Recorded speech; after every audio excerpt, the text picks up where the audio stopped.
How to get refund on Swiggy in 2026. Well, hello everybody, welcome back to the channel. Now, getting a refund from Swiggy in 2026 involves using the in-app support chat as the primary method, followed by email or social media escalation if necessary.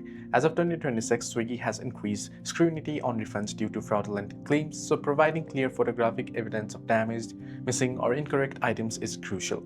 Now, step by step, you want to first open up the Swiggy application and make sure you're logged into the account that you made the order from and that you like to get the refund on. Then you want to go to the account, tap on the profile icon at the top right corner here, and you'll be headed to this page.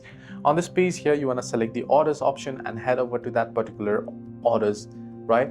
So once you head into particular order there, tap on that order page and select help or support and use the automated chatbot to select the issue, that is missing items, wrong order, or food damage.